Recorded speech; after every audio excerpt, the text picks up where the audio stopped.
Bonjour à tous, c'est Jean-Luc Roux sur sa chaîne YouTube. Aujourd'hui, nous allons parler de la maîtrise des fonds marins et quel bilan 2 ans après la création d'une autorité organique dans la marine nationale française. La capacité à connaître et surveiller les fonds marins tout en pouvant y intervenir pour y détecter et neutraliser les menaces est une fonction stratégique. Au-delà de la lutte anti-sous-marine, les mines font déjà depuis longtemps peser un danger majeur sur les opérations navales et le trafic commercial. Une menace particulièrement sournoise, souvent discrète, facile à mettre en œuvre et peu onéreuse, rendant ces armes accessibles à un grand nombre de pays, voire à des organisations criminelles qui peuvent conduire des actions offensives aux conséquences majeures pour un investissement minime. Ainsi, la simple suspicion d'une présence d'engins explosifs sous-marins dans une zone suffit à interrompre le trafic maritime et entraver les opérations navales. Et ce risque n'a fait que s'accroître avec la mondialisation. Alors que 90% des marchandises transportées dans le monde passent par la mer, il convient d'assurer la libre circulation de ces flux essentiels aux approvisionnements en matières premières, pièces détachées pour l'industrie et des biens manufacturés. Ce qui passe par la sécurisation des grandes routes maritimes, en particulier au niveau des détroits, ainsi que des approches et chenaux d'accès aux ports de commerce. De la même manière, il est essentiel de garantir la liberté de mouvement des bâtiments militaires, qu'il s'agisse des accès à leur base ou au théâtre d'opérations en haute mer, comme en zone littorale où évoluent unités de surface, groupes amphibies et sous-marins. Pour se prémunir de ces menaces, mais aussi traiter les nombreuses munitions historiques, les mines, les bombes, les obus encore présents près du littoral, la marine nationale française dispose d'une capacité de guerre des mines s'appuyant sur des bâtiments spécialisés et des plongeurs démineurs qui entretiennent une expertise très pointue et une connaissance fine des fonds marins. Une composante qui va connaître une rupture technologique majeure avec l'arrivée de nouveaux systèmes robotisés. Ceux-ci permettront de surveiller les fonds jusqu'à 300 mètres sous la surface de l'eau, c'est-à-dire au bord du plateau continental en Atlantique. Mais il faut cependant aller plus loin, car le risque s'étend désormais jusqu'au grand fond. Les câbles de télécommunications sous-marins, sur lesquels s'appuie notamment le réseau Internet mondial, mais aussi les câbles électriques, les pipelines ou les infrastructures offshore, sont autant de cibles stratégiques. Ces réseaux sont particulièrement vulnérables dans des zones de faible fond, en particulier sur les plateaux continentaux, comme l'a démontré le sabotage des gazoducs Nord Stream en Baltique en septembre 2022.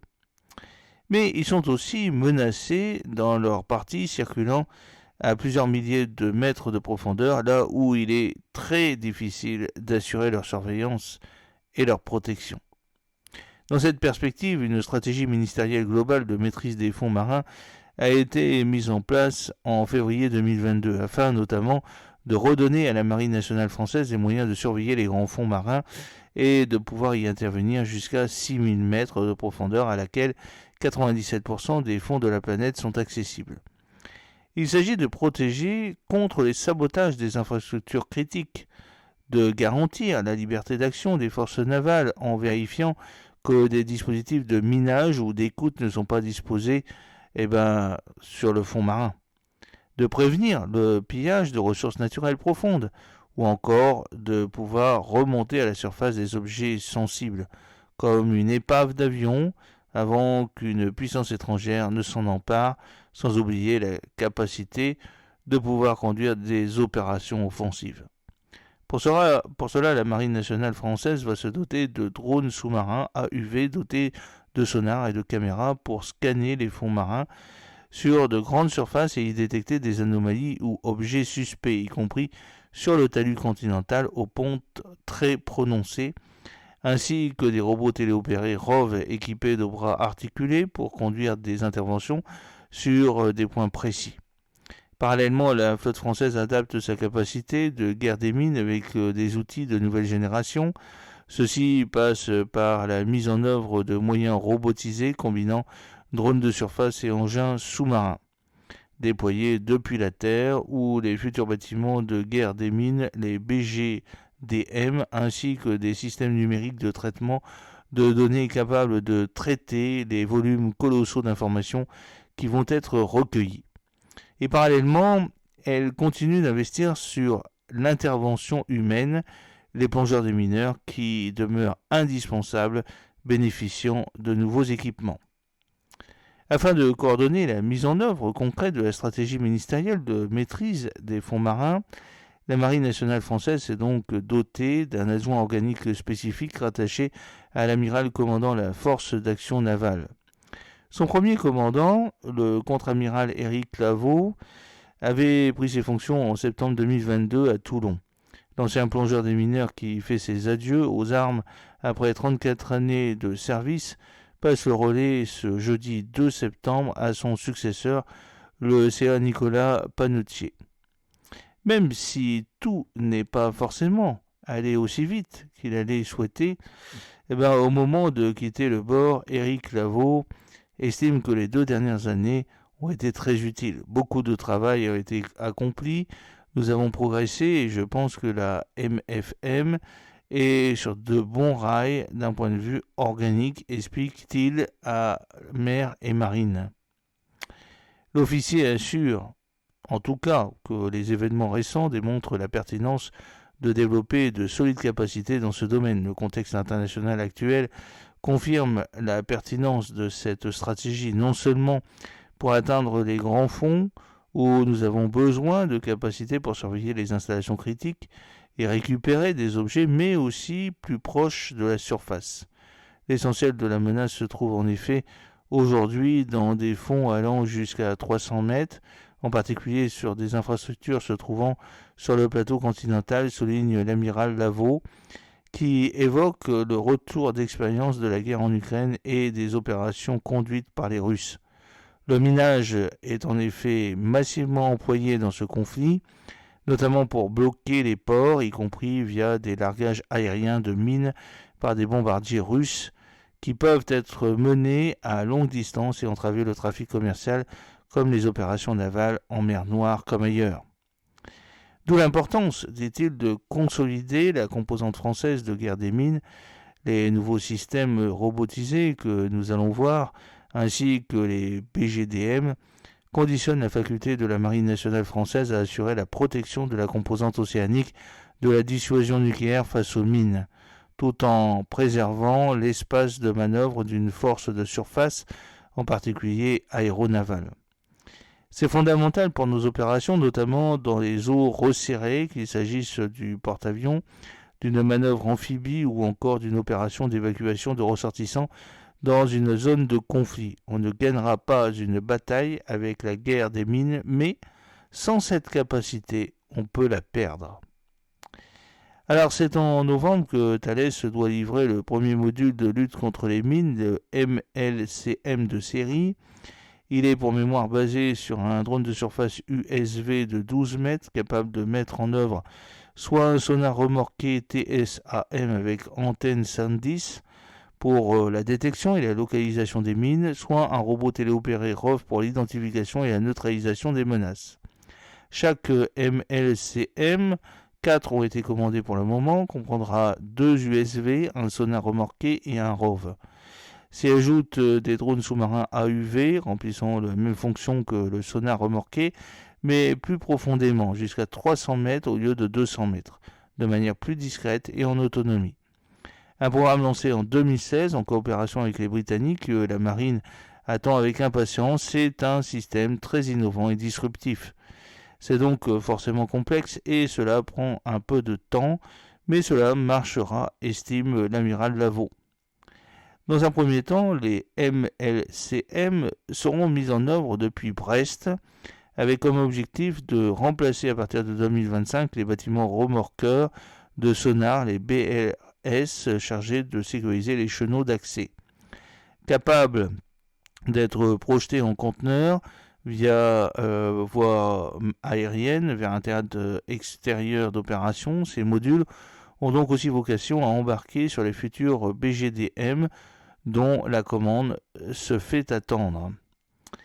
Alors, initialement prévue en 2023, elle n'a toujours pas été notifiée. Les discussions se poursuivent avec les industriels pour adapter aux besoins tricolores le design conçu par Naval Group pour la Belgique et les Pays-Bas, chaque pays faisant construire 6 bâtiments.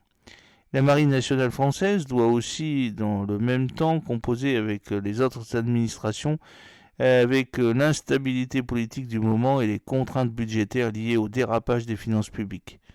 Elle devra donc probablement se battre pour conserver un format souhaité à 6 BGDM afin de succéder à 11 chasseurs de mines tripartites CMT dont il ne reste plus que 8 exemplaires opérationnels mis en service entre 1984 et 1996, obligés de jouer les prolongations en attendant leur succession. C'est une source d'inquiétude, reconnaît l'amiral, qui estime que 6 BGDM est le format minimal permettant à la fois de protéger les approches maritimes françaises, soutenir la dissuasion et pouvoir se déployer loin et longtemps. Alors que ce programme majeur est donc toujours en attente de concrétisation, des avancées ont été obtenues ces dernières années pour les plongeurs des mineurs. Ils ont reçu au cours de la dernière décennie des petits AUV Alistair, modèle A9 d'Excel, ainsi que des sonars portatifs qui donnent pleinement satisfaction. Alors, les équipements individuels évoluent également. Ainsi, le recycleur Crab Mark II, dont l'utilisation avait été suspendue en 2018 suite au décès d'un plongeur, est maintenant en service. Le Crab est désormais pleinement opérationnel et déployé dans toutes les unités. Nous avons fait plusieurs centaines d'heures de plongée avec ce système qui permet de rester 3 à 4 heures par faible profondeur ou d'intervenir à 80 mètres de fond. Tous les plongeurs des mineurs sont désormais formés à son utilisation, moi y compris, et la Marine nationale française veut aller beaucoup plus loin. On s'attaque maintenant au recycleur électronique avec lequel nous avons atteint les 100 mètres en plongée humaine. Et je pense que l'on peut obtenir un effet militaire à 120 mètres, alors que la Marine nationale française compte environ 250 plongeurs des mineurs dans ses rangs. On voit donc bien que l'émergence des moyens robotisés ne va pas sonner le glas de la plongée humaine. Il ne faut pas opposer ces deux capacités, elles sont complémentaires. La robotique apporte beaucoup, mais l'humain et son expertise vont rester indispensables dans un certain nombre de cas. L'amiral Lavaux attire également l'attention sur les enjeux liés à la connaissance des menaces, qu'il s'agisse de mines de nouvelle génération comme d'engins explosifs improvisés, y compris à partir de drones. Donc il faut s'attendre à se prémunir de cette menace. Et aussi en matière de données avec des architectures numériques qui seront capables de collecter, stocker et analyser de très grandes quantités d'informations. Alors au-delà de la guerre des mines, la MFM vise aussi à développer des capacités d'intervention par de grandes profondeurs. Et pour le moment, la Marine nationale dispose de 2 robots téléopérés, l'Ulysse et le Diomède, capables respectivement de plonger à 1000 et 2000 mètres. Ils sont mis en œuvre au sein du groupe d'intervention sous la mer, le GISMER, qui est un département du centre expert dans la plongée humaine et l'intervention sous la mer, le CEFISMER. Le GISMER a été créé en janvier 2023 afin justement de développer des capacités permettant d'atteindre de plus grandes profondeurs jusqu'à 6000 mètres. À cet effet, différents systèmes ont été expérimentés depuis 2022 au travers des missions Calliope, la UV Eugene du groupe norvégien Kongsberg et l'A18 d'Excel, le ROV Victor 6000 de l'Ifremer, dont le nouveau AUV Ulix va également être testé par la marine prochainement, et je vous ai fait une petite vidéo il y a quelques semaines à ce sujet. Ces opérations ont été menées depuis le bâtiment hydro-océanographique BHO Beautemps-Beaupré, des bâtiments de soutien et d'assistance métropolitain, les BSAM, ou encore le navire océanographique, le Pourquoi pas. Alors, nous avons réalisé une dizaine de missions Calliope depuis 2 ans en Atlantique et en Méditerranée. La force de cette approche, c'est l'enrichissement par la mutualisation des expertises, par exemple entre détecteurs ASM de guerre des mines et hydrographes de chaume. En matière de ressources humaines et de compétences, la collaboration avec le chaume et l'Ifremer est d'ailleurs indispensable. Ces missions, qui doivent se poursuivre régulièrement, nous permettent de combiner des opérations, des expérimentations avec des besoins opérationnels. Elles nous ont déjà permis de tester plusieurs systèmes, de monter en compétences, de collecter des données et d'objectiver les besoins. Cela nous a notamment conduit à convaincre ce que nous devions disposer d'un navire dédié. Alors, dans cette perspective, la Marine nationale française s'est fixée comme objectif de s'équiper d'une première capacité explorative dès 2026 et à partir de 2030 de disposer, si possible, de 2 AUV et de 2 ROV capables de plonger jusqu'à 6000 mètres, une paire en Atlantique, l'autre en Méditerranée. Les discussions sont en cours avec les industriels sur le choix des équipements et les capacités dont ils devront disposer. Au-delà se pose également la question des moyens qui seront nécessaires au déploiement de ces drones et robots. Le bâtiment porteur constitue un enjeu. Il ne s'agira pas forcément d'une plateforme exclusivement dédiée à ces opérations. On peut très bien imaginer un navire capable de remplir d'autres missions, par exemple dans le domaine de l'action de l'État en mer et au profit de la FOST et de la DGA. À ce stade, la piste de l'affrètement me semble la plus cohérente. Il y a en effet des navires civils dans l'industrie offshore, comme les MPSV, Multipurpose Supply Vessel, capables de répondre à ce besoin, des bâtiments suffisamment grands et robustes, notamment dotés d'un système de positionnement dynamique DP2, d'une large plage arrière et d'une grue adaptée d'une capacité de 100 tonnes. Un affrètement permettrait de plus de prendre en compte le caractère disruptif, agile et innovant de la robotisation. C'est un secteur qui évolue très vite et l'on voit par exemple une miniaturisation progressive des systèmes. En clair, il ne serait pas judicieux, surtout budgétairement, de concevoir et réaliser un navire militaire très coûteux dimensionné pour les systèmes actuels les plus lourds et qui devra rester en service une trentaine d'années quand les solutions civiles pourront être adaptées plus facilement aux besoins, au développement de nouveaux concepts et aux évolutions technologiques qui devraient tendre vers des équipements plus légers à l'avenir. Ainsi, de petits AUV comme l'Alister, légers, moins de 100 kg et portatifs, peuvent être employés sur n'importe quel type de bâtiment, alors que les futurs AUV capables de plonger à 6000 mètres sont beaucoup plus lourds, 2,7 tonnes pour l'Ulix de l'Ifremer, mais suffisamment compacts pour être embarqués par exemple sur des BGDM ou les prochains bâtiments hydrographiques, mais aussi les BSAM et même les actuels bâtiments de soutien et d'assistance affrétés, les BSAA. Pour les ROV profonds en revanche, il faut pour le moment une plateforme très robuste et dotée de puissants moyens de manutention, puisque ces engins, avec leurs câbles déployés, pèsent plusieurs dizaines de tonnes. Enfin, le développement des capacités de FMM, en particulier pour les grands fonds marins, comprend d'importants enjeux en matière de ressources humaines. Il faut poursuivre la montée en compétences du CISMER, qui a bénéficié de ce point de vue d'un vrai soutien de la Marine nationale française, qui n'a pas attendu d'avoir de nouvelles machines pour commencer à développer la partie RH. C'est crucial car le GISMER, c'est un petit groupe qui compte aujourd'hui une vingtaine de personnels, effectifs qui devraient être doublés avec l'arrivée des futurs AUV et ROV, avec la sociologie d'une frégate, c'est-à-dire des profils très variés, hyper experts et en petit nombre. Nous avons besoin de compétences très pointues en hydraulique, mécatronique, numérique et cyber par exemple, alors que la formation d'un bon nombre de maintenanciers de robots et celle d'un pilote de ROV prend beaucoup de temps. Il nous faudra donc attirer et fidéliser les compétences dont nous avons besoin. J'espère que cette petite vidéo vous a plu. N'oubliez pas de cliquer sur le pouce pour la promouvoir, de vous abonner si ce n'est pas encore fait et de partager cette vidéo sur vos réseaux sociaux. A très bientôt, fidèlement, Jean-Luc O.